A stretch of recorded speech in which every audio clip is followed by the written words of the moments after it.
I'll start recording.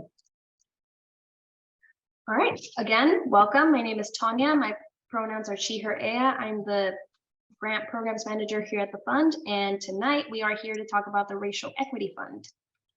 Thank you all for joining us, and let's go ahead and get started. So tonight's agenda will cover a history of the fund. We'll talk about our funding model and decision-making process. We'll talk about all of our grant-making programs that we currently have available. And then we'll slowly dive into the Racial Equity Fund. We'll talk about the history and the funding model for that. And then we will go into the application itself and go through that with you as well. And then we'll have time for a Q&A at the end. All right, and before I go any further, we do have the fund's executive director here with us tonight, Marcos Vargas. Would like to share some words about the Racial Equity Fund with you all. Go ahead, Marcos. Well, thank you, Tanya, and hello, everybody, and welcome to the fund's grant application workshop for our Racial Equity Fund's 2023 grant cycle. So good to see you all. But before we move any further in the workshop, I'd just like to state that, like most of us on the Zoom tonight, I'm coming to you today from the unceded tribal lands of this region's first people, the Chumash people, land that was stolen through a brutal colonization and well-documented government-sanctioned genocide. And just as we come together tonight to pursue support for efforts to address racism in our region, it's important that we elevate the continued struggle of the Chumash people to protect the land and the water and for their own cultural, economic, and political self-determination. The continued struggle against racism, including colonization, is at the core of the grant program that we'll be learning about tonight. While it is a collaboration between the County of Santa Barbara and the fund, it's important that we also acknowledge that this grant program was a direct result of the determination of local Black feminist organizers who raised the importance of the County of Santa Barbara's responsibility to support community efforts to address a long and continued history of racism in our region. At this time, I'd also like to thank you all for the important social change work that you and your organizations are already engaged in. We are so fortunate to have your leadership in our community. I also want to thank you for your interest in partnering with the fund to help support the expansion of your anti-racism work here in Santa Barbara County. I want to say and apologize up front for the short deadline around this grants program, but please know that all of us at the fund are very open to working with you on your application. We truly want to do all we can to move these resources to groups like yours doing this important anti-racism work. With that, I'd like to hand it back to Tanya. Thank you, Marcos. Yeah, as Marcos said, we are excited to partner with you all. This is something that came out of organizing by Black Femme leaders in Santa Barbara County. We're going to cover the history of the REF in a little bit, but yeah, we are excited. We are here to support you in your application journey, and please use us as your resources. Thank you, Marcos. All right, that was Marcos, our wonderful executive director. As I mentioned, our associate director, Patricia Solorio, is also on here, and our brand spanking new, what is his title? Because he's so new. Programs associate is also supporting tonight. So I'm gonna let them introduce themselves very quickly. Great. Go ahead, Patricia. Thank you, and welcome everyone, and thank you for joining us tonight for this second round of Racial Equity Funds. We're very excited to partner with Santa Barbara County. So my name is Patricia Solorio. I'm Associate Director here at the Fund for Santa Barbara, and I use she, her, ella pronouns. Well, I'll go next. Hello, everyone. My name is Brian Arizmendi Villanueva. I am the new spanking new program associate here at the fund. I actually just started a month ago, so thank you for having me and thank you for being here. We're super excited to help all of you, and I'm super excited for this workshop. Great. Thanks, Brian. And as I mentioned, both Patricia and Brian are helping me monitor the chat or the raised hand. So if at any point you need to pause me to ask a question, there's multiple modes to do that, and please feel free to do that, as well as just taking yourself off mute and speaking. The rest of the team is pictured here. As you can see, we're growing. We're tiny but mighty. There's 9 of us now, and then all of our contact information is available on the website. So if there's specific like either communications or capacity building that you'd like to reach out to Kathleen, for example, her email is available on the website, and you can go ahead and find everyone's contact information there. I will hand it off to Patricia to talk more about the fund, office hours, and history. Yeah, so as many of us are still transitioning back from COVID, we're still feeling the effects of that currently. So we still have modified office hours. We do open the office in Santa Barbara Monday through Friday and have someone in the office 9 to 5, and that is on State Street. If you're familiar with our office, we're in the parking lot between Victoria and Anapamu, near our old office. And in Santa Maria, we're here Tuesday through Thursday from 9 to 5. And David and I are happy to meet with you here in our Santa Maria office anytime. You like, even beyond those hours, just let us know. We're happy to do that. So we do have those 2 offices, and I'm going to jump into a little bit of history. And so, as many of you know, the Fund for Santa Barbara is a non-traditional community foundation that was founded in 1980. We support organizations and groups for progressive social change in Santa Barbara County. Through our mission, the fund advances progressive change by strengthening movements for economic, environmental, political, racial, and social justice. We were founded in the post-civil rights era. Our founders were all supporters and activists of different social movements, like the Chicana rights movement, the feminist movement, LGBTQ movement, especially around work with AIDS, also domestic violence and environmental movements that were movements that were, national, and of course feeling those the need to activate locally as well. And through their activism, they learned that foundations almost never support activist-led progressive work through politically engaged work, or work that was considered more controversial. So they found the need to create a fund that was going to really work on systemic change. So our founders were also aware of the systemic oppression in the world of philanthropy, and the conceptualized an alternative community foundation model that combated the history of traditional foundations. So the first thing to note is that we are a fundraising nonprofit. So unlike most foundations that have a larger underwriter or endowment, we fundraise our budget annually, completely thanks to donors, and we do have a small endowment, and the hard work of our executive director that writes grants. We fund our work, and we're very proud of the support from our individual donors, and we couldn't do this work without them, of course. We ask a lot of questions when we take private dollars. We ask and expect our donors to walk their talk. So there aren't any strings attached to the dollars we receive and fund. To us, fundraising is organizing, and this helps us kind of keep in tune with organizations we support. For this reason, we doubled our grants during 2007 recession and tripled our emerging needs grants in 2020 as at the start of the pandemic. And last year, we funded the most dollars we have ever, which included the Racial Equity Fund. The second thing to note is that we are unabashedly progressive. We do not pretend to be neutral. Our motto is change, not charity. So we understand that social conditions improve most dramatically when those who have been denied power and justice lead on their own behalf to confront, challenge, and change the conditions that have been denied them, denied access to justice and equality.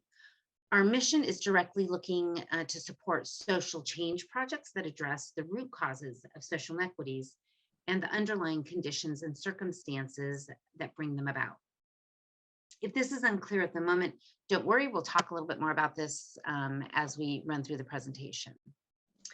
So, and lastly, another unique feature of the fund is our activist-led decision-making model. These are the folks in charge of making our funding decisions.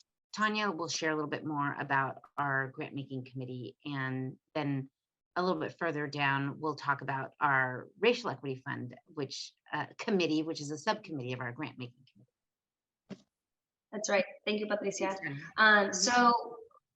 The fund is the only foundation in Santa Barbara County that uses participatory decision-making model, which is one of the reasons why we were selected to lead the Racial Equity Fund, which we'll talk about more further down in the presentation. That means that the final funding recommendations are selected solely by the grant-making committee, and that fund staff like myself, Patricia, or Marcos don't have the authority to make grants. And this is a good news for you because it allows us to act as allies in your approach to writing your proposal for the GMC. The GMC is an inspiring group of volunteers with deep roots in our communities. They represent the entire region from North County all the way to South County and everything in between. They are community activists in their own right who are on the ground doing the work and understand the of, by, and for approach for supporting historically marginalized community members. They have a range of expertise on issues that affect our communities, and they bring their unique insight to the deliberation process. Most importantly, they are your audience when writing your proposal to the fund. Each application that we receive is read by each one of the grant-making committee members. And we believe that knowing your audience when writing your proposal is an important part of writing a successful proposal, which is why we have them available on our website. We'll share who they are in a moment, and we want you to just keep that in mind as you're drafting your proposal. Vashti, please correct me if I'm saying that wrong. No, Vashti. Thank you. Quick question. Is it strictly application, the written application, or is there like a final round where the applicants are asked to speak to the panel in person or over Zoom? For the Racial Equity Fund, this cycle, we are not having the committee speak to the applicants, only for time's sake. If we continue doing the Racial Equity Fund in the future, we do want to start implementing that in the form of site visits. Unfortunately, this time around, we weren't able to do that. So yeah, the proposal would be the final that would make it to the grant-making committee. Got it. Thank you. Of course. Thank you for your question. Okay, and then that earlier spiel was about the grant-making committee at large. This specifically, the Racial Equity Fund grant-making committee. So these are the folks who will be reading the applications that you will be submitting to the Racial Equity Fund grant. We have one of the GMC co-chairs. Her name is Jen. And then we have a GMC liaison to the board. Her name is Rachel. She's a previous co-chair, and she was on the development committee for the REF last time around. And then the rest of the committee members, we have Chuy, who is pictured there with the green backdrop, Connie Alexander, Christina Gordon, Liam Gallo, who is the one below Jen and Rachel, and then Rosin Collins. And I will put together their bios and make them available on the website, hopefully by the end of next week, so that you have a better idea of who these folks are. And I don't think there are any of them here tonight. I was checking to see if anyone wanted to introduce themselves. Oh, Connie, would you like to introduce yourself? Say hi. I'm putting people on the spot. I'm sorry. That's okay to put me on the spot, although I'm not going to turn my camera on because I'm between things. But hello, good evening. Glad to see everyone here. Looking forward to the process. looking forward to being able to support our community in a way. So thank you. It's an honor to be asked to do this. I appreciate it. Thank you, Connie. And then while I'm here, I also wanted to mention, if it has not made your ears, that the Racial Equity Fund is a partnership with the County of Santa Barbara. And as such, I wanted to see if we have any county folks on that wanted to say hello. I think, Hannah, are you on? Here, I'm also in between places, so I am not going to go on screen.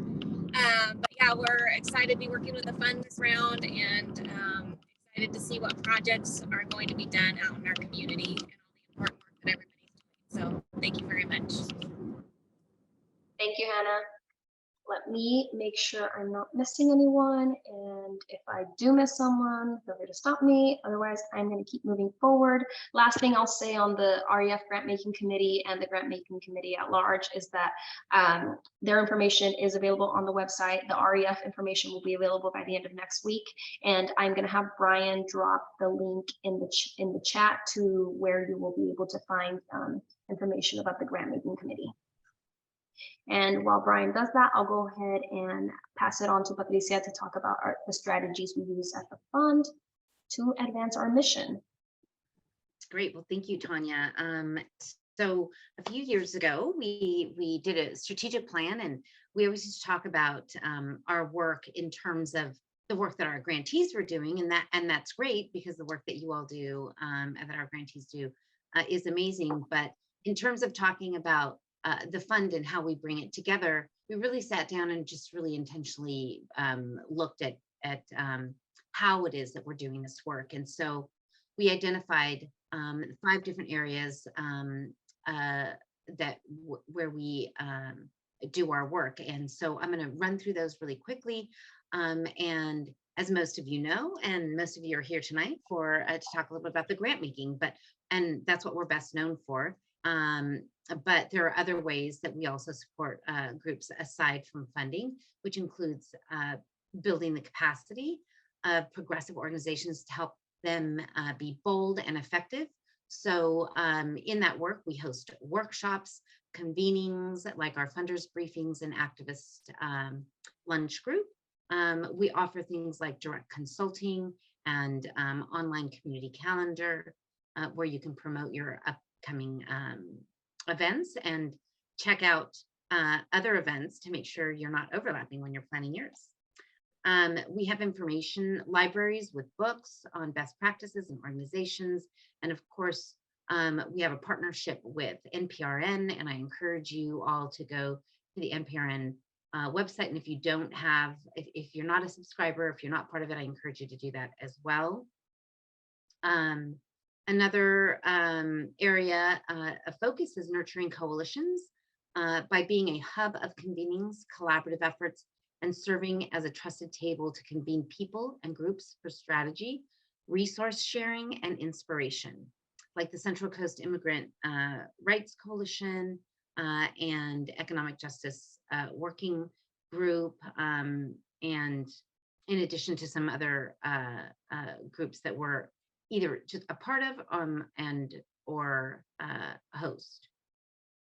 We also influence philanthropy, advocating for more progressive approaches to philanthropy to support community organization and movement building, like unrestricted funding, access to resources for grassroots-led work, growing the pie rather than creating more slices. Instead of making those slices thinner, we really want to grow that pie and make funding available, if not through us, connecting you to other funders as well.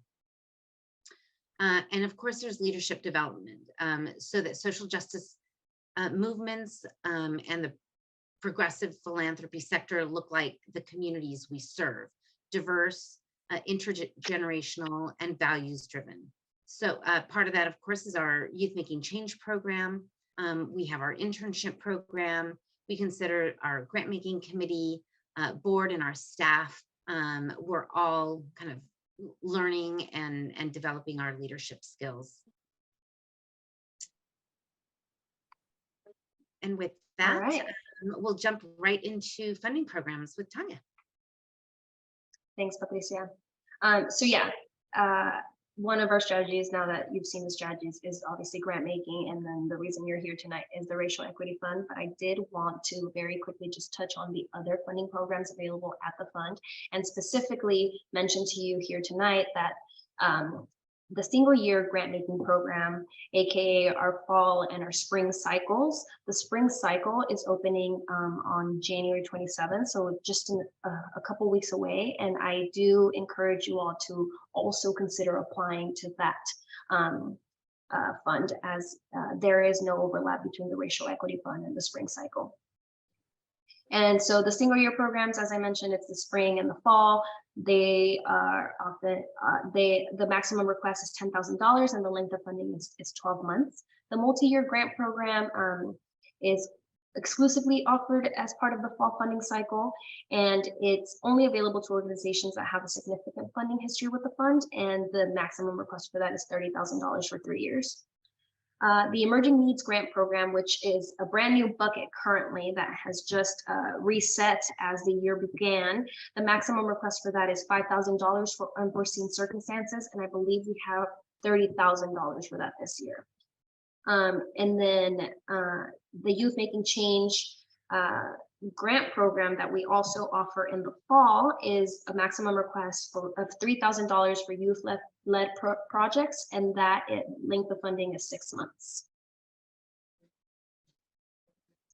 And then we also have our field of interest funding programs. Both of these are semi-new. They launched just last year. The Racial Equity Fund, as you know, this is the second cycle, and then the Mickey Flack Social Housing Fund is now available, and I believe we have $15,000 for that this year as well.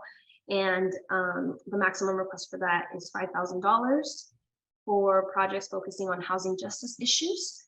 And then, going back to a Racial Equity Fund, the maximum request for that is $100,000 for up to 3 years, or up to $100,000 for up to 3 years. And then the funding criteria is for organizations or groups that are addressing anti-racism through systems change strategies. And you'll see the asterisk, just want to point those out, that the work has to already be ongoing. New initiatives will not be considered. And with that, I will hand it off to Patricia to talk about our what is social change, and then our funding guidelines and priorities. Okay, all right. Sorry, I've lost my place because I was answering a question in the chat. But I'm catching up. So there was just a quick question in the chat, and I'm sure you saw the question was about what we consider significant funding history. And so the right answer is that it depends. So depending on the project, we'd like to see at least 3 years of consistent funding focused on this on the same project. But we typically like for you all to reach out, and then we'll have a conversation about whether you might be ready to apply for our multi-year grants. So with that said, as Tanya mentioned, and you've heard us mention a few times now, that our mission is looking to support requests with a strong social change or systems change component. And so what does that mean? At the fund, we define social change as change that addresses systemic and root causes of social, economic, environmental, political, and racial inequities in an effort to alleviate those inequities, but also the underlying conditions and circumstances that cause and sustain them. So projects with a strong social change component will be looking to change the set of conditions that keep the social issues, the societal issues in place. So typically we think of this in contrast to charity or direct service projects that provide a service without addressing the root causes of the issue. Think food bank versus advocacy for a living wage ordinance, so that people can actually afford to purchase their own food. or offering music lessons versus lobbying the school board to allocate money and institutionalize a music program over for all students, or offering childcare versus lobbying electeds for affordable childcare programs. Now, I'll need to talk a little bit more about how there are exceptions to the lobbying piece with these public funds, but I'll get into that in a minute. So we have, so again, so for the Racial Equity Fund of Santa Barbara County, because these are public funds, we do have to focus more on the educational and kind of educational awareness component of social change, since applicants cannot use funding for any direct lobbying or advocacy. This does not mean that the projects cannot educate and create an awareness in their constituency about inequities in the system. So, and we'll talk a little bit more about that, and we'll clarify as we go along. And if you have questions about that, please make sure to pop them in the chat or just raise your hand. So again, that said, there are no black and white lines about what constituents direct service versus social change means, what constitutes that. Sometimes the most basic charity work is actually social change idea, depending on what else is happening in the community. So there's work that we support in Santa Maria that maybe we wouldn't necessarily support in Santa Barbara. So the context and regional equity is part of how the grant making committee considers final funding recommendations. That said, again, I'm going to talk a little bit about our general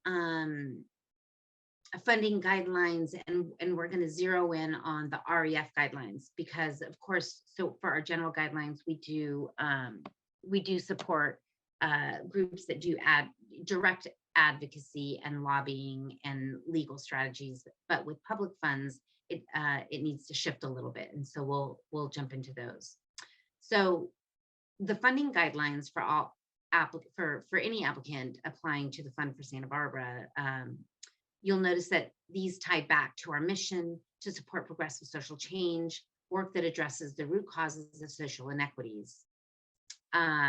We are very intentional in the language we choose to highlight in the type of work that we support.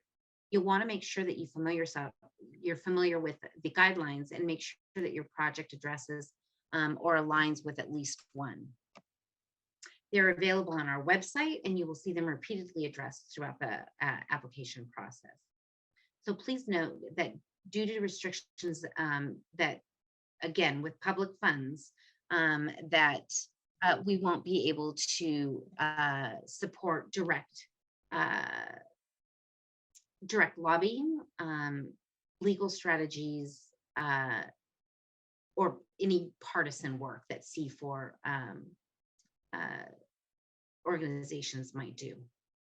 So, but we do invite applications from organizations that actively support anti-discrimination based on race, sex, gender, age, religion, language spoken, or immigration status. So social justice issues are not monolithic, and we encourage proposals that are intersectional and inclusive. And then in addition, we actively support communities marginalized by power structures to engage in dialogue and actions that seek to counter social injustice. So examples of these are trainings for parents, youth, and farm workers on how to realize their power to affect change on issues that directly affect them. Also, we actively encourage applications that work to improve the rights of workers and their families whose living conditions have been marginalized. Also promote the cultural life of underserved communities and support the activities of cultural workers. So we really do encourage folks to pay for cultural workers, artists, musicians, poets, etc. So applications that have been funded that fit within these examples are the Guelaguetza in Santa Maria, Juneteenth in Santa Barbara, and MLK celebrations in Lompoc. So, and I also want to highlight the last part of to support activities of cultural work. So we really do, of course, again, encourage you to pay the cultural workers. We want to talk about, we want to encourage applications that promote self-determination and leadership development in low-income and disenfranchised communities. So we're committed to removing barriers and providing support to folks with lived experience and centering the people that are most affected. We also encourage applications from applications that promote global peace and organize locally for just policies. So this includes educating and creating an awareness of how global and national issues affect our community. So again, not anything that has direct organizing or direct lobbying or legal strategies, but actually educating and creating an awareness in constituents about inequities in their community. And then current issues, of course, like women's reproductive rights and climate change and gun control. And we invite proposals from organizations that work on building coalitions to enhance improving environmental justice and address climate change, especially organizing a constituency usually without access to decision makers. To engage in action and coalition building to strengthen movement systems. We believe that a key component of real change is movement building, and we strongly support coalition building and cross-movement solidarity. While we really encourage folks to work together, we don't want to be prescriptive about formal partnerships. So we just want you to make sure that you know what the landscape is around the issue areas that you all are working on. And then a couple more is work against community violence and actively support recovery and restorative justice activities and initiatives. And then finally, we invite proposals from organizations that operate in a democratic manner, responsive to and directed by the constituency being served. So to us, that means that the folks directly impacted by injustices should be involved in strategy and program development and have decision-making capacity. The key here is that we want to support constituent-led work. This can include senior management, staff, communities, etc. So having representation of your constituency in senior management, on your staff, on the board, on committees. So, and for more about that, again, all of our guidelines are available on our website, and I encourage you to look at those as you are working on your proposal. Thanks, And Tanya Patricia. will go over our priorities. We actually have 2 questions in the chat that I want to get to, but yeah, in the meantime, Brian will drop the link in the chat to our funding guidelines and priorities. And then Patricia, Diane asked, sorry, there's a typo, so it's a little bit hard to read, but I think the main question was that in our funding guidelines and priorities, she's not seeing the category that addresses disabilities. And she was just wondering why? So of course, there's definitely all people who are doing social change work can apply. So I'm not quite sure of the question. There is that it's not, we're not specific in naming disabilities. Yeah, so I think just marginalized communities in general is inclusive, and yes, I actually agree that we should be more intentional about naming communities with different abilities. So thank you for bringing that up. Yeah, And then I was going to say the same thing. Thanks, Diane. And yeah, this is obviously not all inclusive, and definitely maybe time to look at it again, but I appreciate you bringing it up. And we do encourage groups working for disability rights or supporting anti-discrimination for folks with disabilities to definitely apply. And then there was one more question from Tyree. Can you describe what the difference is between existing versus new initiatives, and what is the difference from those initiatives that differ from meeting the guidelines for projects? Ooh, okay, 2 parts. Yeah, so the difference between existing versus new initiatives. So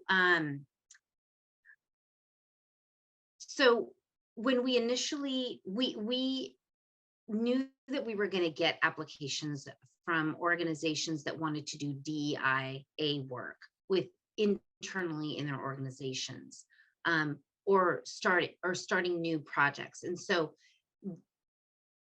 the committee that developed the questions and the guidelines really wanted to be intentional about supporting existing groups that are doing anti-racism work as part of their mission. So we can, if you have questions or a project that you want to bounce off of us, I encourage you to reach directly out to us, and then we can set up a time to have a conversation about whether it's a good match. And what is the difference from those initiatives that differ from meeting? Yeah, so again, I think the intention there was that we really wanted to make sure that we were supporting groups that were already doing the anti-racism work. Yeah. Okay. I think that pretty much answers it, unless Tyree, is there any follow-up to that? Oh, yeah, okay, perfect. Great. Okay, let's go ahead and move on. I will talk to you about the funding priorities. And so with specifically, I know Patricia has already mentioned about public dollars and the REF being a little bit different. You'll see it reflected in the priorities itself, where these are the guidelines that the grant making committee uses to make their funding decisions and drive their proposal reviews. They, of course, are in alignment with the values of the fund, and they help guide the deliberation process. The first is obviously the guidelines, and Patricia just went over those, but basically, does it align with the fund's values? And then you'll see that the second one is priorities, and with it, it says, are there elements of community organizing, lobbying, direct action, base building, coalition building, etc. Again, there's little asterisk next to that, because as we mentioned, REF funding comes from public funds and cannot be used for direct lobbying, legal strategy, or 501c4 work. We left it here as is for you all to know that this is something that we typically do fund in our other funding programs, and we invite you to, if you are doing, lobbying or legal strategy work, or C4 work, to apply to, for example, the spring cycle, which is opening in a couple weeks. So we wanted to leave them as is. These are our funding guidelines, with the exception that for the Racial Equity Fund, because it's public funds, it changes just a tad bit. Again, but I just do want to remind you that you can do, so there's no direct lobbying, and certainly no direct action, but base building, coalition building, education around issue areas, and creating an awareness for your constituents about the need for policy change is definitely part of what we can consider. So I know that we're kind of splitting hairs a little bit, but and again, happy to have conversations with you directly about specific projects. Moving on, the next funding priority is access to funding. So does this project lack access to traditional forms of funding? Given our social change rooted agenda, the GMC prioritized groups that lack access to traditional sources of funding, or that use strategies that are typically overlooked by mainstream philanthropy. We are intentional about supporting grassroots organizations and groups that address anti-racism as part of their mission, and organizations that aren't necessarily at the top of the list for getting funding. The next is critical timing and need. Does the organization have the capacity to reach their social change goals? and are the key players familiar with other organizations in the same field to further the goal of movement building. We've mentioned it already, and we'll mention it again, but we really do want to encourage folks to work together to coalition build. And we're not prescriptive about it, but we think it could really support the movement that folks are trying to build when we work together. And then the impact of funds, how clear is the budget outline, which we will go over your budget, and then how well does the budget support the project's social change goals? And will funding help start up the organization, stabilize the organization, and or leverage other funding sources? And then regional equity, will this project help the grant making committee as well as the county of Santa Barbara achieve its objective of providing equity in funding throughout Santa Barbara County? Okay, And Alicia will share what we do not fund. I get to share what we do not fund. So, of course, we do not fund political campaigns that support a candidate or political party.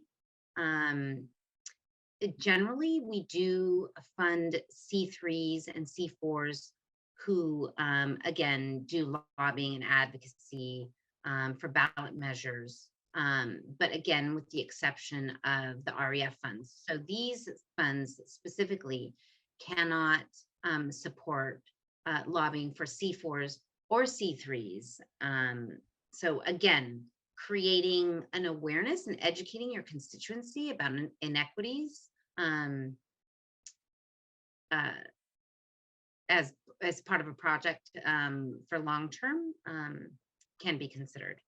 So again, public versus private versus public interest is not funded. Direct labor organizing is not funded, and direct support to individuals. So building improvements, capital ventures, machines, equipment, that sort of stuff we do not fund.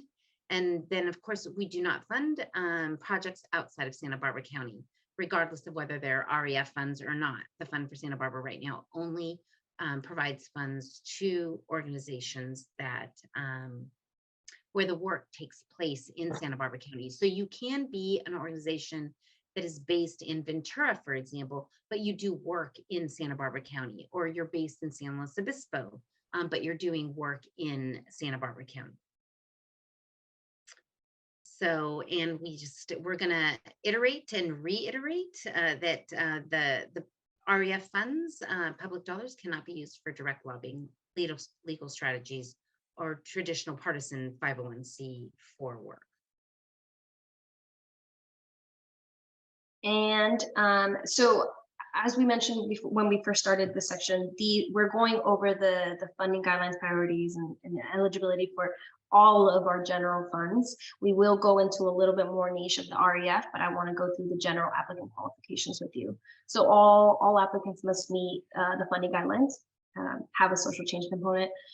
Folks must have a tax ID number or an employer identification number or a fiscal sponsor. We do allow, we do accept applications from groups applying as unincorporated, and if that's the case and you're applying as an unincorporated group, then we will ask you for an employer identification number. If you're applying with a fiscal sponsor, then you can use their tax ID number.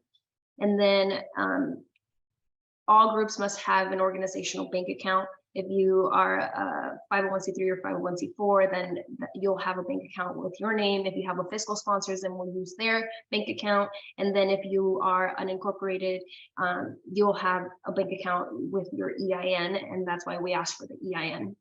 Grant checks will not be made out to individuals, so just please keep that in mind. Oh, I went too far. And then must not be currently funded by the fund. So typically, for example, if someone became a grantee in the fall cycle and then they wanted to apply for the spring, they would not be able to because they would be a current grantee. There is an exception with the Racial Equity Fund, which is why I'm encouraging folks to apply to both the Racial Equity Fund and the spring cycle, which is opening in a couple weeks. However, if you are a current Racial Equity Fund grantee, and you will continue to be funded, there were a few groups that got 2 and 3 year grants, then you will not be eligible to apply for funds this cycle until your funding period has ended. And then the other one that is the exception to that is Mickey Flack's Social Housing Fund as well. So if there's anyone who is a current grantee of the Mickey Flack Social Housing Fund, you can still apply to the general cycle, the multi-year cycle, or any of our other funding programs. And then lastly, and we'll go over this in the application itself, the budget and the planned activity, so the activity timeline must fall within the designated funding period. And so, for example, if it's the general cycle, which is a 12-month funding period, then all of those activities and budget line items will fall within that 12-month funding cycle. And then I did want to share that we do currently have our grant making history available on our website, and you can see all of the organizations that have been funded to date, including the folks that received Racial Equity Fund grant dollars last cycle, and you can take a look at the type of work that they were doing. It's available on our website, and Brian is going to drop the link in the chat so that you know where to find that. And now we're going to switch gears and start diving into the Racial Equity Fund. So we'll go ahead and get started with the history, and Patricia will share about that. Yes. So again, just super proud to be part of what's come of a movement that started across the nation. So the Racial Equity Fund of Santa Barbara County is an initiative that came directly from grassroots organizing by Black femme leaders in Santa Barbara County, who demanded that the county of Santa Barbara invest in the Black community in the wake of the killing of George Floyd and the ongoing racial justice movement. At their behest, the Santa Barbara County Board of Supervisors passed a resolution declaring racism a public health crisis, made a commitment to racial justice, and pledged $500,000 to address equity issues in the county. So roughly half of the funds were allocated to internal institutional county equity development, and then these leaders, Black femme leaders, once again came and lobbied to have the rest of the funds distributed to the community directly. The Fund for Santa Barbara was selected to distribute the remaining funds through our participatory grant-making process. This is our second cycle funded by the County of Santa Barbara. And this funding program aims to build capacity, expand and or stabilize historically marginalized organizations in Santa Barbara County. This program would not be available to you today had it not been for the labor of the Black female activists in our community. And we're honored to be entrusted to continue to disperse these funds in partnership with Santa Barbara County. Right, thank you. And then I'm going to pause here, Patricia. I do see Annette's hand up. Annette?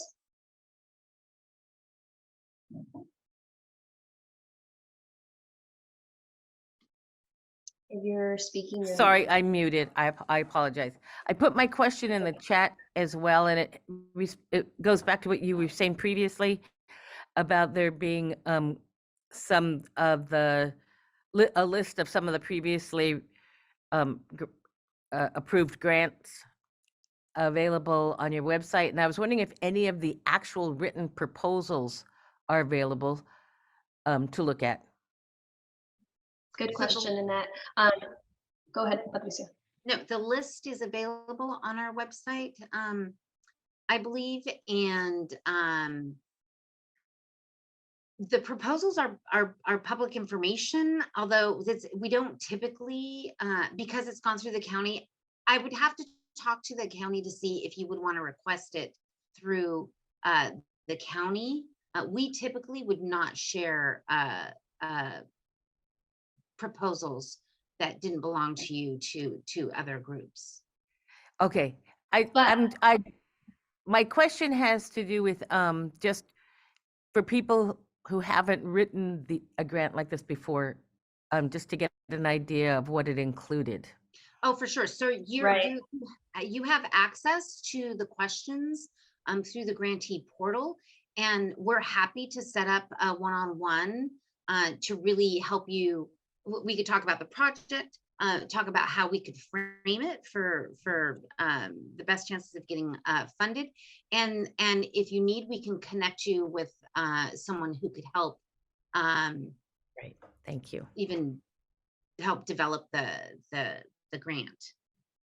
Thank you. Yeah, Absolutely. and we'll also dive into that tonight as well, Annette. So we'll go through the questions themselves and hopefully give you some ideas of how you can frame your request, or you can also ask us questions as we're going through to see what could work, what couldn't work. And then, yeah, just very quickly going back to the original question, on the website, you won't find the proposal, the complete proposal, but there will be tiny summaries of what was funded from that proposal. Great, thank you. Mhm. All right, I will go over the Racial Equity Fund mission with you.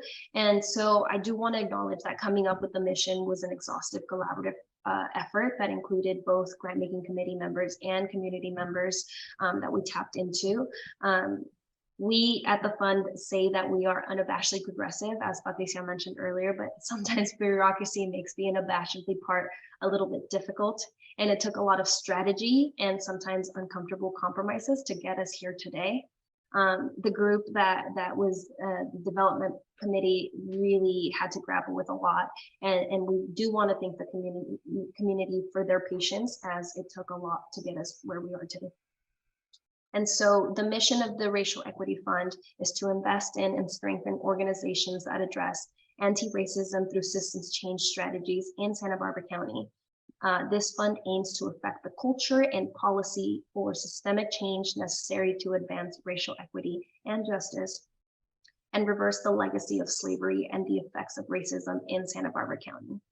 As you can see, the mission is definitely much more specific than our general fund, which we covered earlier. And it's much more specific than our Fund for Santa Barbara mission as well. It comes out of the organizing that led to this grant specifically. The mission was designed to honor the community ask, the history of the program, and the people who played an integral role in making the opportunity a reality for all of us here today. We want this program to be the first of many investments on the path to reversing the legacy of racism in Santa Barbara County. Thank you, Tanya. And so I'm gonna go over the objectives. And the objectives will hopefully help you understand more the types of requests that will fit the Racial Equity Fund. So organizational capacity assistance was one of the main objectives. And what that means to us is we would like to assist to strengthen the ecosystem of diverse anti-racism organizations in the community that share a common goal to address the culture and systemic effects of racism. This can mean collaborative work, coalition building, and supporting groups that are working together in addition to individual organizations. We'd also like to increase active participation of historically marginalized communities to influence civic matters that impact our community at large. So this means everything from local engagement to engagement that goes beyond the immediate community that would still have significant impact in our communities. Develop a pipeline to uplift historically marginalized leaders to positions of decision-making and influence. So a huge part of the racial equity in this county definitely has to do with which leaders are where and who holds positions of power. We also want to increase and sustain investment to strengthen organizations led by historically marginalized leaders who have lacked access to capital. So this to us means addressing some of the inequities inherent to the philanthropic world and nonprofit organizations, where organizations led by folks of color have a great disparity in the access to philanthropic support and individual donors. Also addressing and working to change systemic negative narratives about the legacy of slavery in the community. So much of this work really comes out of looking at anti-Blackness and the legacy of racism in Santa Barbara County culture and within our communities that is very often not been addressed. So, and lastly, a broader objective that has a lot of components as well, will be hopefully to help you think about the work that you do and if it's a better fit for this fund. Establish and advanced organizational capacity in organizations led by historically marginalized leaders in the following areas. So this list isn't exhaustive, but it is a list that the development committee came up with to help guide you, and it's everything from leadership development to again, advocacy and policy change are not part, or legal strategies are not part of this, but again, I want to reiterate the that policy change and social change start with an awareness of the need for change. So creating an awareness in your constituencies is definitely part of this. Strategic communications, alliance and coalition building, organizational development, community engagement and organizing, innovation and continuous learning, innovative and continuous learning, develop organizational and programmatic objectives, conduct evaluations, and assess outcomes. So that's just kind of a list of things that we can support in these different areas.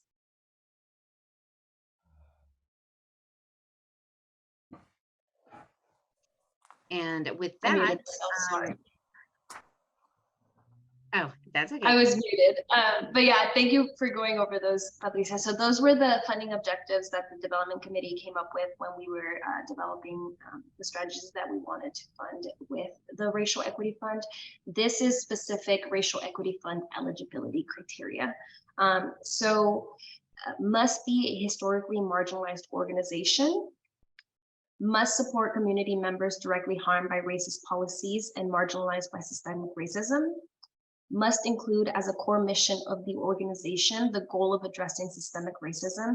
As you can see, there's a pattern here, and these are again very specific to the Racial Equity Fund. These would not apply to our general applicants. So if you're seeing that these are narrowing down your chances, that's okay. You can apply for our spring cycle. Projects must take place in the county of Santa Barbara, as Patricia mentioned. And then earlier I mentioned having a tax ID number or an employer identification number or a fiscal sponsor, as well as a bank account or a fiscal sponsor's bank account. And then lastly, which we've already harped a lot tonight, is that it must not be used for lobbying, advocacy, or C4 work. But C4s can apply with other components of education and so on, as Patricia has mentioned tonight. And the funds that are available with the Racial Equity Fund. The total funding available this cycle will be $230,000, possibility for finagle a little bit more, and then up to $100,000 for up to 3 years. You do not need to apply for the full amount or the full length of time. The minimum length of time that you're able to apply for is 6 months, and that will be reflected in your activity timeline and your budget. That we will go over. But I will say that if you are applying for 3 years, then we will ask for activity timelines and budgets for all 3 of the years for which you are applying. And as I will touch on this more once we are in the application. And then I did want to mention to you all, in addition to having us here tonight and then also having access to us at any point in your application process, we also invite folks to submit an optional proposal review if you're having difficulty determining whether the Racial Equity Fund is a good fit for your request. The way you can take advantage of this is by submitting a one-page max summary of your project, a list of your key organizers and participants, and a draft of your budget. This will be submitted separately from our grants portal, which is submittable. This will be submitted via email, and the deadline to submit this to get some feedback is on January 17th at 5 p.m. via email. I do want to mention quickly that folks will often say like, oh, log into Submittable and review it there. And I want you all to know that I don't have access to your drafts until they are submitted on Submittable. So that's why I ask for this optional proposal review to be done via email, because I won't be able to see your submittable drafts until they are submitted proposals. So just keep that in mind. And then also, if this deadline is stressing you out, this is completely optional. It is not a requirement to apply, and it is not mandatory. So if you don't feel like this is something you need, you can completely disregard this. And then before we finally jump into the application, I did want to share the cycle timeline with you to give you an idea of how the Racial Equity Fund's timeline is going to look.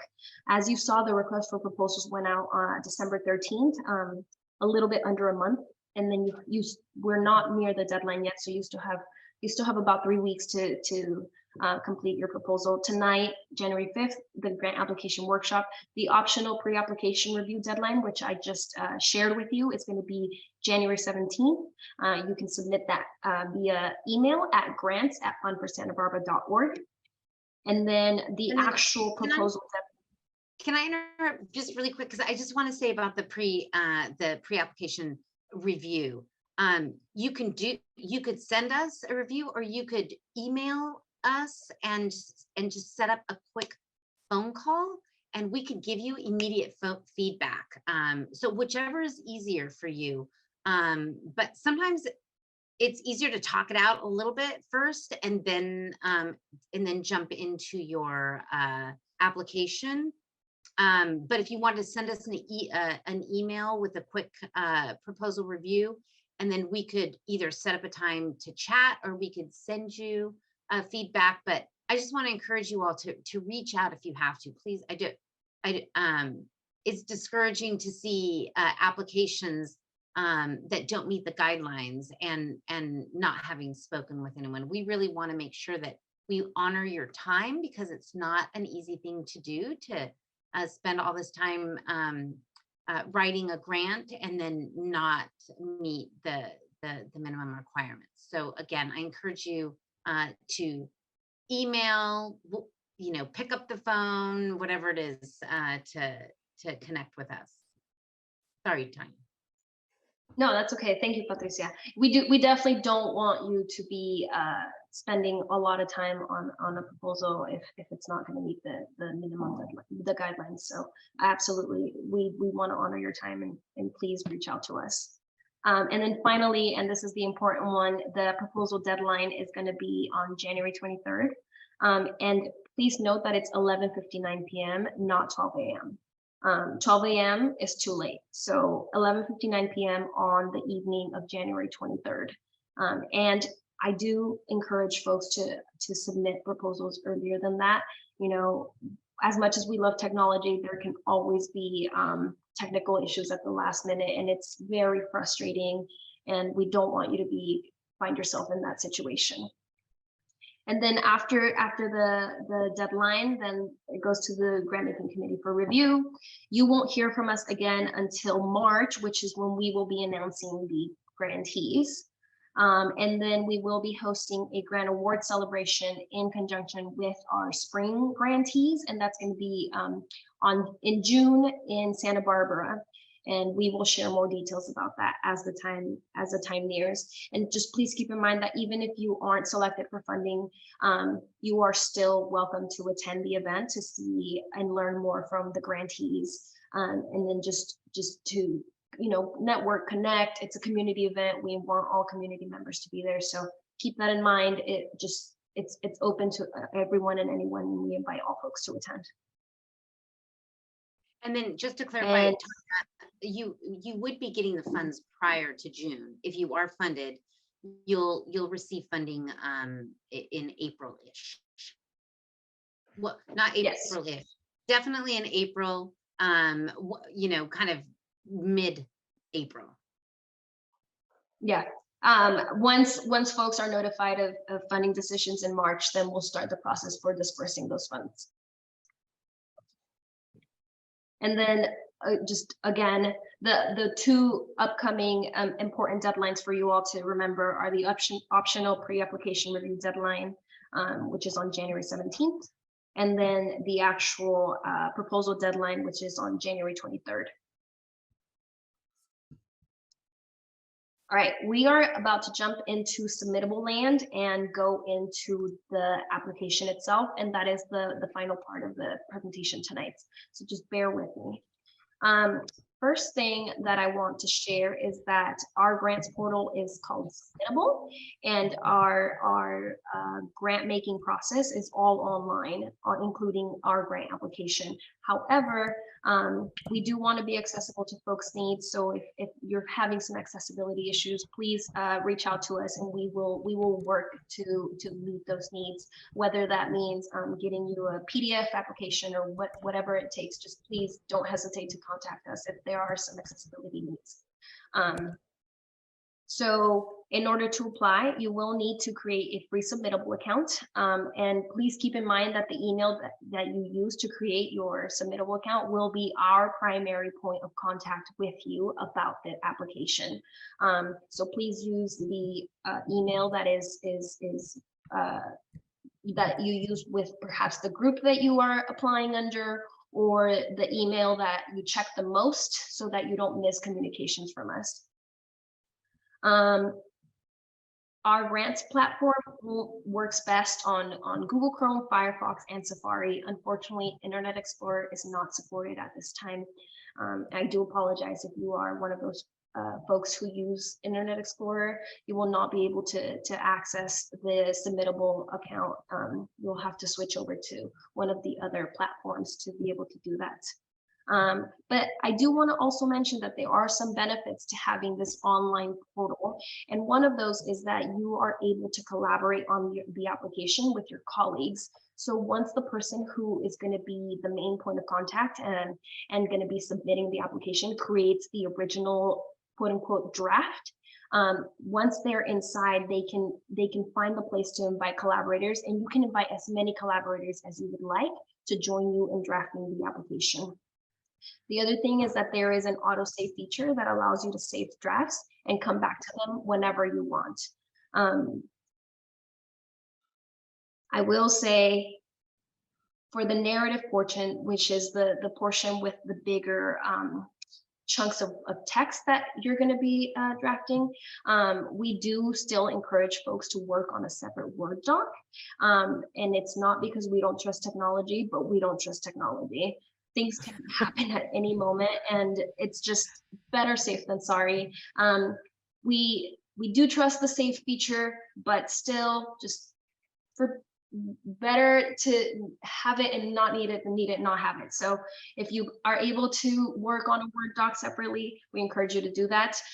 There's also, in addition to having the auto save every few seconds, there's a manual save that I will show you how to do inside. Say you finish drafting a large portion of text and you want to make sure it's saved, you can scroll down and hit save so that you know in your peace of mind that it's saved. And then, yeah, I already shared about accessibility, but please reach out to us if you find that it's not accessible. And just very quickly, the picture that you're seeing, that is what the portal looks like once you are redirected from our website to the actual grant portal where the application lives for you to apply. And I'm gonna go ahead and jump in now to the grant application. This is a picture of our website because I find that some folks have had a little bit of trouble finding how to apply. So I do wanna just walk you through it. This is our homepage, obviously. The application is gonna live in Grantee portal.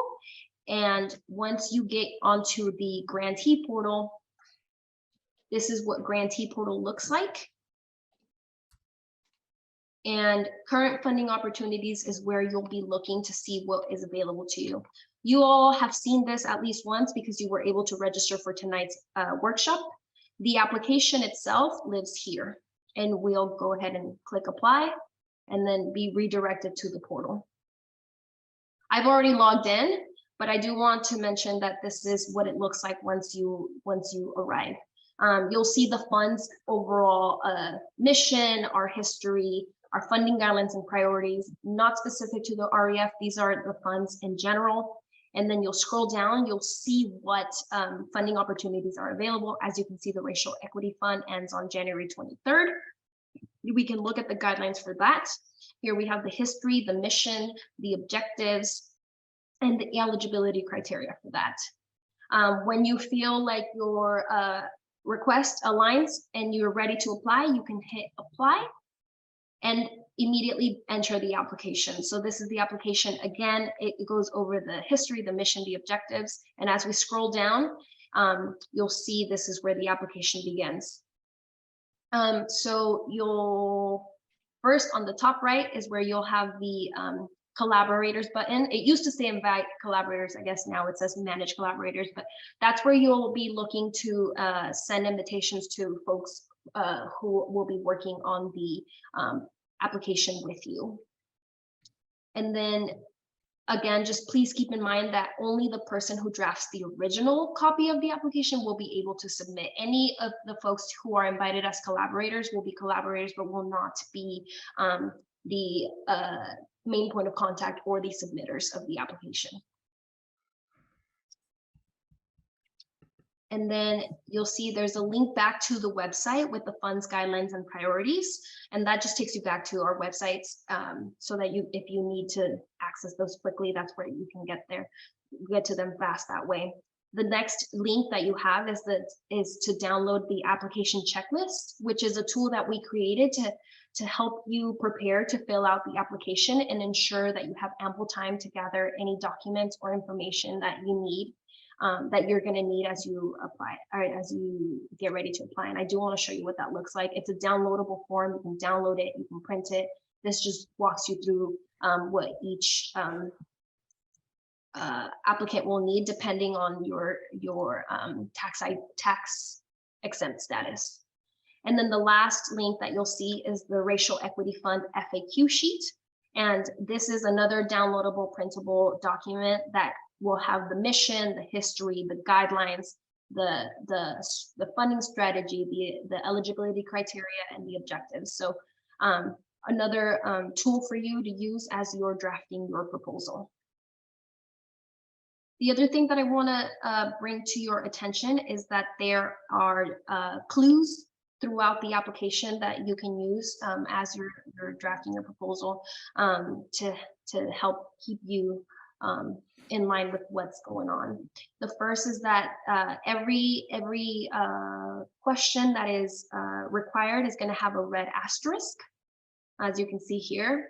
Any that have are longer text questions will have a word limit that is going to be denoted on the bottom right corner. And then in addition to the question itself, we've added little clues for you throughout the application to help you really hopefully understand what it is that the question is trying to gather.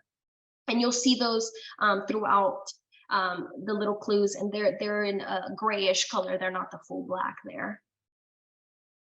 Let me make sure. Okay, so the first section is called the general information section. And this covers the basics of the organization and the request. The first question will ask you to draft a third-person narrative summary. And the reason why we ask for this small summary is because the grant making committee will have access to the entire application. However, this brief summary is what we will be sharing with our board. And the only thing I'll note here is that is for folks to be sure to only answer the 4 prompts that are being asked. And you'll see 1, 2, 3, 4, and it does down here say to write in 3rd person paragraph form. So no numbered list or dot list. Just keep it nice in a little paragraph so we can just easily share that with our board. Then we'll ask for your contact information. This contact information should match the contact information that you use to create your submittable account. Again, it's going to be our main point of contact throughout the application process with you. Then we'll ask for information about the organization. So name of organization. Here you see the little clue asking you to list the name of the organization as it is listed in the IRS accept organizations list. I know that a lot of our organizations have acronyms, but if they're not listed that way in the IRS list, try to avoid doing that so that we can easily keep everything streamlined, especially if you're a repeat applicant or a past applicant. And then project name, this is the request. This is the name that you're going to be giving the request. You can name it anything you'd like. It's just for us to help guide us and really ground us in where we're going with your proposal. And then we'll ask if you're really quickly, sometimes it's confusing there, the name of the organization. The project name can be the name of the organization if you're just asking for support to support your work, right? So you don't have to come up with a project name if you don't have one. You know, if it's you know, the name of the organization is what you're asking funding for, you could just repeat the name. I don't want anybody to feel like they have to make up a project name. Sometimes that can be confusing. Yes, thank you, Patricia. And that's absolutely true. If you know you're going to be applying for general operating support, you can just give the project name the same name as the organization. Then we'll ask whether the organization or group has 501c3 or 501c4 status. If you do, wonderful, you'll click on yes, and then we'll ask you to actually tell us which one it is, 501c3 or 501c4. If you do not, if you plan to apply as an unincorporated group, that is okay. You can say no, and then we'll ask you if you're applying with a fiscal sponsor. You're also seeing here, it keeps, anytime I make an adjustment, it keeps saying draft save. So it saves pretty consistently, and we still don't trust technology. If I am applying with a fiscal sponsor, you can say yes, and then we'll ask you for the fiscal sponsor's name, as well as their tax exempt status, and then their tax ID number.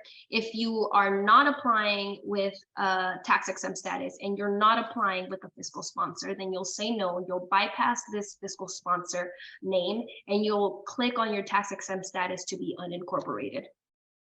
And once I click on unincorporated, I have a note here to remind me that if I'm applying as unincorporated, I'm going to need an employer identification number. That link that I accidentally just clicked is the link to the IRS website to apply for an EIN if you don't already have one.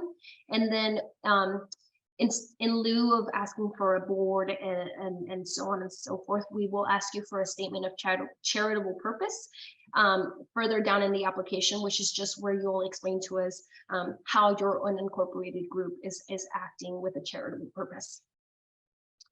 For the sake of our pretend application here, I'm gonna go through and apply as a 501c3, and you'll know later why I'm choosing this as I go, but I will make that clear.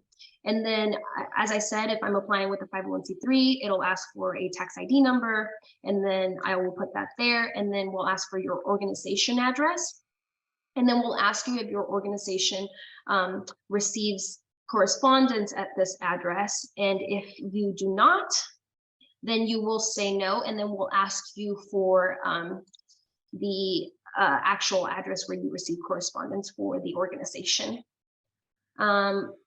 we'll ask you for the phone, the website, social media if you have that.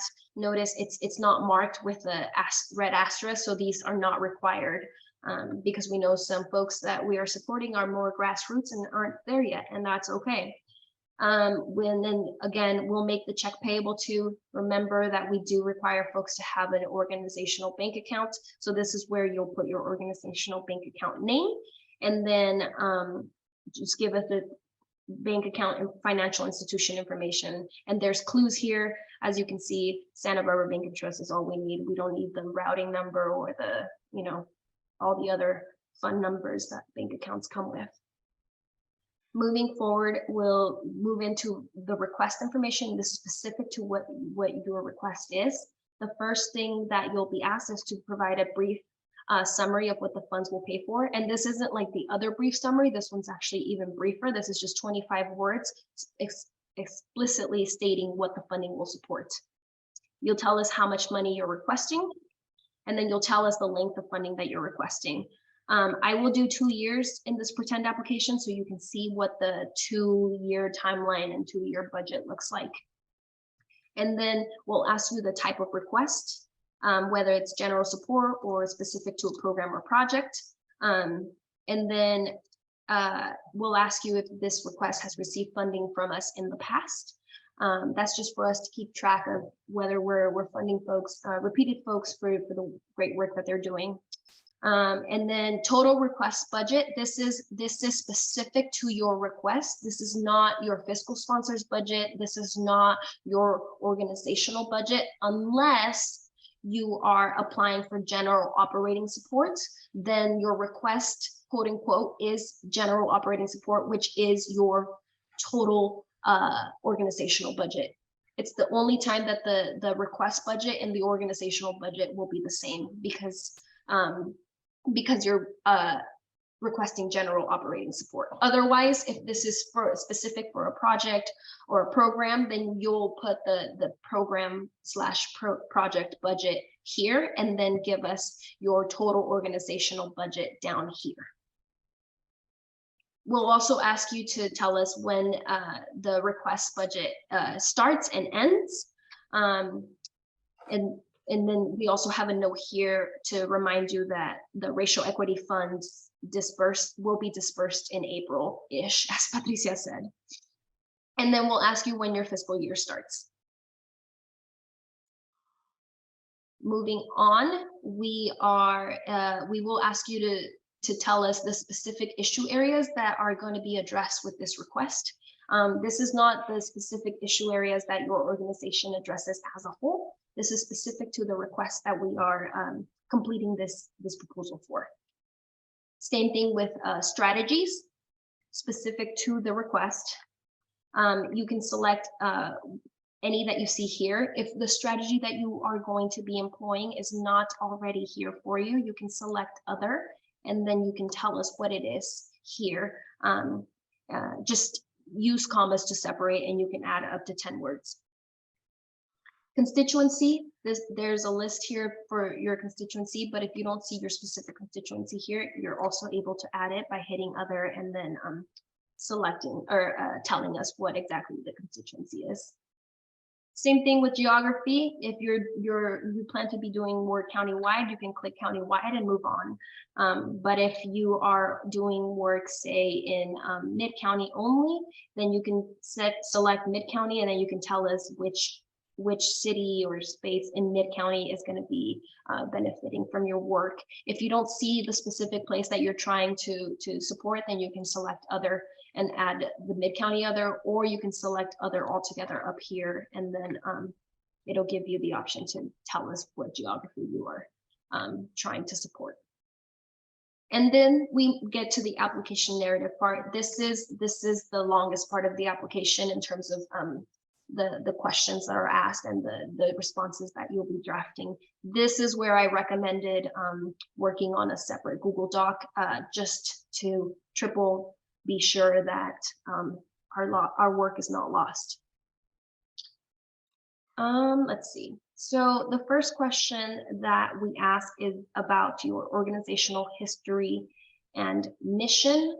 I do want to say that for the application narrative portion, we want you to focus on the specific questions that are being asked and try to draft shorter answers that really just get to the nail of what the questions are asking.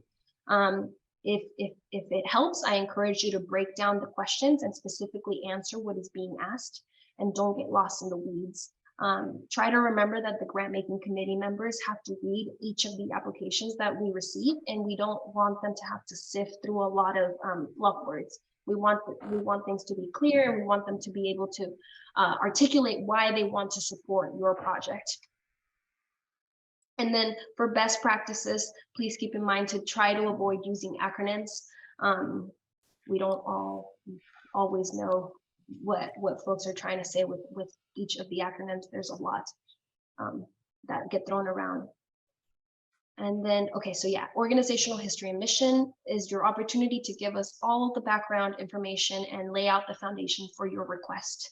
Remember that for the REF funding eligibility, call specifically for applicant organizations to include the goal of addressing systemic racism as a core mission. So you can talk about that here. And then, have I missed any questions? Okay, but I see Patricia's has been answering questions, but I can pause if folks are having any questions that they would like to bring up. Okay, remember, you're welcome to stop me. I will keep moving forward. So the second question that we have is keeping in mind the priorities, how is your organization addressing systemic racism? So make sure that you really understand the guidelines, the objectives, the history, and the eligibility of the Racial Equity Fund. Talk about the strategies that you are going to employ or plan to employ to address systemic racism. Remember, we're looking to support projects with a strong social change component. So here you'll want to connect the dots between the social change component of your project and how it is addressing the root causes of the social inequities. Be explicit about how. Really quickly, Go ahead. I just want to say that if there is direct service components of your proposal or the work, connecting the dots between the direct service and the social change component, how you're using direct service to base build or to create awareness and educate folks about issue areas. That's something that I want to just uplift as well. Yeah, thank you, Patricia. And then in addition to what Patricia just uplifted, again, just be explicit about how your request is going to be addressing systemic racism, as it is a key piece to the Racial Equity Fund. And then describe how the funds will be used to enhance and address the root causes of issues directly impacting historically marginalized and disenfranchised communities' capacity. This goes back to the objectives that we shared with you earlier about uplifting marginalized and disenfranchised communities. So here you can share more about how your request is going to be doing that. Moving on, if you are working with community partners, we want to know in what capacity you are doing that. So if you are cooperating, you can say you're cooperating with folks, and then we'll give you the opportunity to tell us who you're cooperating with. If you're coordinating, then you can say that, and so on and so forth. We're not trying to be prescriptive. We're not saying you have to be working with other folks, but if you are, then we would love to know how you categorize those relationships and how you're going about bridging the gaps between silos and working together with other groups. And then moving on, describe your organizational structure and governance. Talk about how involved your constituency is in the decision-making process and how they affect the work that you do. Patricia mentioned it earlier, it's part of our guidelines. We want to see folks who are part of the constituency involved in the decision-making process and every other step of the way. So this is what this question is getting at. It's part of the guidelines, and it's just for us to know who is involved and how they're involved. Okay, now you'll remember earlier I had said that I selected quote unquote a 2-year funding length. And so here is where you'll see it come up in that way. So here is the activity timeline, and it's asking for me to outline the 2 years of activities that I'm going to be submitting for this proposal. So because funding is dispersed in April, then the 2-year activity timeline starts from April 2023 to April 2025. And this is what it looks like. This is where you'll be able to input that information. And a good way to differentiate between your objective and your activities is that your objectives are what you're going to do or hope to accomplish, and your activities are how you are going to actually do that. The activities and objectives should also support the narrative of the proposal. So if as you're writing your narrative, you're essentially outlining some of the work that you're going to be doing, and then here you're really getting into the nitty-gritty of what the specific activities will be. The other thing to consider, and I will go over it more with when we get to the budget, is that as you're completing your timeline, you should also be thinking about your budget. If you can, I would encourage you to work on these together and connect the dots between the two. So think of your activities as in dollar signs, in money. How much is it going to cost me to do this activity that is going to help me accomplish this objective? They all intertwine and interconnect with each other. And you'll see the budget table in just a second. But I wanted to just bring that to you now. Yeah, So- definitely. You know, I think that sometimes when the grant making committee sees, especially in this round, because we're not going to have an opportunity to do site visits, be very clear that if you're writing, if you're asking for, you know, for money for food for X amount of meetings and don't talk about meetings in your activity timeline, that's a disconnect. So we really need to make sure that what you're asking for in the budget is somehow outlined in your activity list. Mhm. Yes. And then I haven't been highlighting them for you all, but there's always going to be little hints made available to you if the question calls for it. And then the next question is, what are the anticipated outcomes and the evaluation? And for this question, think about what is going to be different by virtue of you carrying out this request. So what is the change that you seek to make, and how will you evaluate whether the change took place? What is going to be different in your organization, or what is going to be different in your constituency, or what is going to be different in your community by virtue of you carrying out your request? We don't set the determinants of how you evaluate this. This is completely up to you. You get to set the determinants of your own success, and the evaluation can be very simple. It doesn't have to be elaborate. As something as simple as like a pre and post information is helpful to give us an idea of the shift that you expect to see. We know some folks are more data driven, and if they want to do some deep analysis, they're welcome to do that, but we are not asking you to do that if that's not where your organization is at. These can be really general goals. For example, we're going to outreach to X amount of community folks in this marginalized community and provide them with this information. And then describe how each year's work will build on the previous year's milestones. For those of you applying for 2- and 3-year grants, you'll have this question. For those of you applying for 6-month and 1-year grants, you probably won't see this question. This is for multi-year applicants, to talk about how this project relates to the overall goal of your organization. Here you'll want to articulate the organization's mission and connect the dots with the project for the grant making committee members.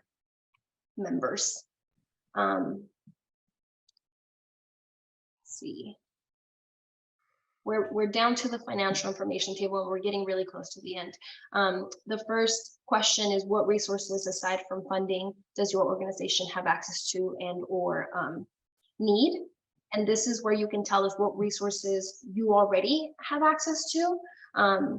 We're looking at community buy-in. How is the community supporting your group in the work that you are already doing? This is where you can flex that muscle of how the community is supporting you by having access to these specific resources that have been made available to you.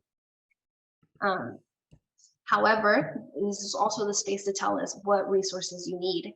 And it doesn't necessarily mean that we'll be able to address all of the needs, but it does help us advocate for you on your behalf when we're networking with other foundations and community partners. It also allows us to be responsive to your needs, and we can create technical assistance and capacity building workshops and materials around the specific needs that you identify here. And then finally, the budget. So this is going to be a 2-year proposed project financial information table. Again, it's going to go from April 2023 to April 2025. We'll ask for the income and the expenses. And as I mentioned earlier, it should reflect the 2 years. So the top part is going to be the income section. This is where you'll write all of the income that you have coming in to your way in the next 2 years. And then you'll tell us whether it's already been received or if it's pending. And then the time that you anticipated. This December 2022, ignore it. It's wrong. It's going to be April. I'll make sure to make that change. And then amount, you'll write here the amount that you're requesting from the Racial Equity Fund. And then again, any other sources of income that you have here will be added. And then here, you'll want to only write in plain text numbers, no special characters, because you'll notice here it's automatically summing the amounts that you're going to be inputting. And then let me make it easier. So I'm just going to put 500. And so I have a made up 1,500 source of income coming my way. And then in the expenses category, here is what I was talking to you earlier about connecting your activities with your expenses. The activities, for example, if you're going to have a meeting, and you're going to need food for that meeting, then here you'll say, I'm going to get food for 50 people for a bi-weekly meeting that I'm going to be having for 3 months. So you'll give us the expense category, you'll give us the explanation, and then you'll give us the amount that is requested from the fund, from the Racial Equity Fund, and then the total expense amount. So these can differ, right? If you know that the total expense is going to be $3,000, but the caterer is maybe giving you what do you call it? An in-kind donation of $1,000 and only charging you $2,000, then you can say the total expense amount is $3,000, but the amount that I'm going to need from the fund for this is only $2,000. Here, so let me do.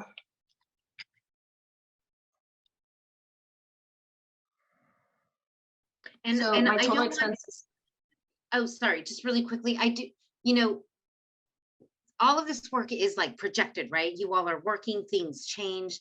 So just because you're gonna write down, and you know, if your plan is to have, you know, X amount of meetings over X amount of time, and something comes up and things change and you have to have more meetings, and you need to like adjust, or you need to have less meetings and you need to adjust.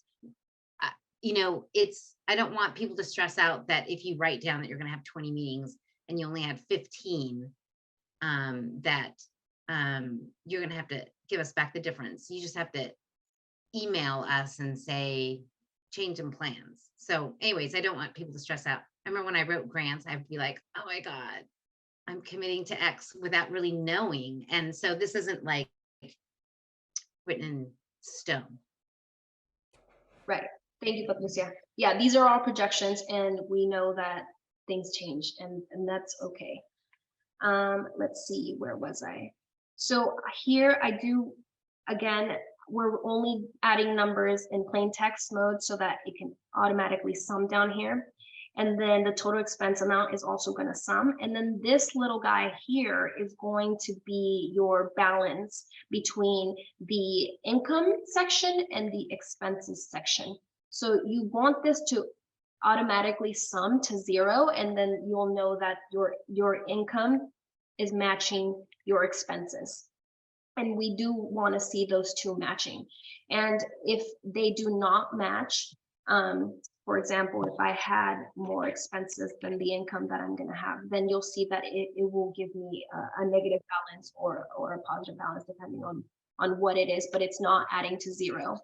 And I also want to share with you that there is a sample already filled out that you can look at and help guide your drafting of this.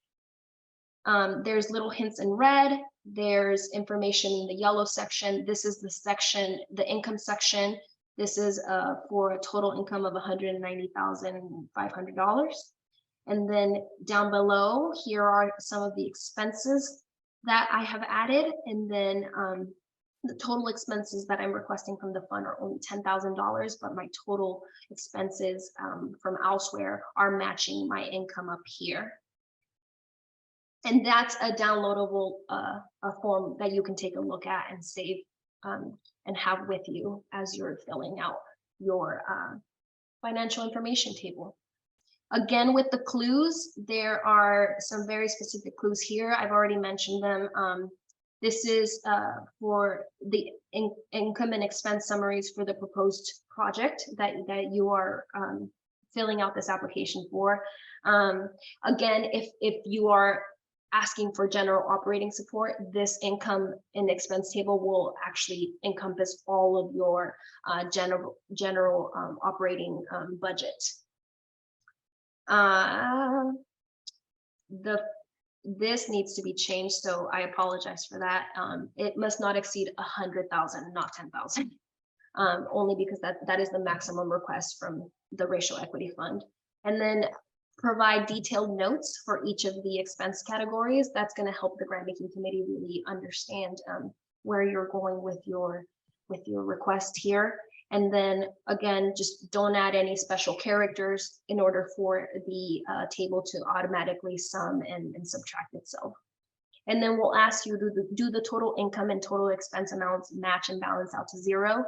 Here's my balance checker. It does balance out to 0, so I can say yes, and I can move forward. However, if that number isn't balancing out to 0, make sure you don't have any special characters or any funky numbers going on. Because if you say no, this message will pop up and it will ask you to go back and make sure that everything is totaling and adding up properly. And then you'll confirm that the total amount requested from the fund does not exceed $100,000 and it matches the requested amount for this proposal that the application that you're filling out. And then we'll ask for your 3 highest budget priorities in the event that maybe pool funding isn't available. And then we'll ask you about any past funding sources for this specific request. If you have any, maybe some donors have already given to this request, or you had a fundraising event, you can add that information here. And then the very last part of the application is going to be the additional information section. The first, if you're applying with tax exempt status, so those of you with C3 and C4 will ask, oh, actually, everyone will tell us who the key participants involved in the project are. But moving on, only those with C4 or C3 status will tell us who the board of directors or the governing body is. And then if you have a fiscal sponsor, we'll ask for the board of directors of the fiscal sponsor. And then we'll ask, if again, this is for those of you who are applying with tax exempt status, we'll ask for a copy of your organization's 501c3 or 501c4 IRS determination letter, as well as a copy of the State of California Franchise Tax Board determination letter. If you are applying as unincorporated, you will not need to submit these two. In lieu of these, you will be submitting the statement of charitable purpose that I mentioned earlier. And then finally, there's an optional attachment. This is anything of your choice that you would like to upload to help the grant making committee understand the request or the organization a little bit better. It can be anything from a PDF or a doc to even a small video or a recording. One of the perks of having an online electronic application process. The last part is going to be the disclaimer and agreement. This is where you're going to certify that the information that you provided is true and accurate to the best of your knowledge. You'll enter your full name and the date, and then we'll also ask you to send an endorsement request to a member of your organization's board of directors. If you're applying with C3 or C4 status, if not, it's going to go to a member of your group lead if you're applying as unincorporated. And if you're applying with fiscal sponsorship, then it's going to go to someone on the fiscal sponsors board of directors to acknowledge and endorse. I want to note here that this endorsement can go out at any point. You don't have to send it at the end. You could go on tonight and send it out if you wanted. And then the very last part, once the application is completely filled out, I can select apply. However, I did want to also tell you that we have the option to manually save at any point in the application. So as I mentioned, if you've written a large chunk of text that you want to make sure is saved, you can finish drafting your chunk of text and then scroll down to the bottom and save draft, and then a draft is automatically saved. So this is the manual option. It keeps popping up here. You saw that throughout the presentation tonight. There it is automatically saving as well. But if you want to be triple sure, this is where you come to do that. And that is it on the application. Before I go back for the Q&A, is there anything on here that anyone had any questions? I know Patricia has already been answering. Thank you. Thank you for doing that, Patricia.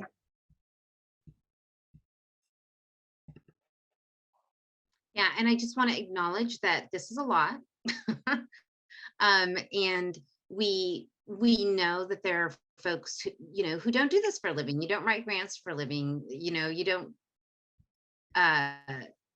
this is not something that you're used to. And then we have folks who write grants for a living, and this may be something they're very used to. So I do, again, want to encourage you to please, please, please do not hesitate to email and let us know that you just need to have a quick conversation or ask the question via email. I'm always just sad to know that after the deadline that folks have questions and just didn't reach out for whatever reason. So I do want to encourage you to please do that. Tanya and I will make every effort to get to you in a timely manner.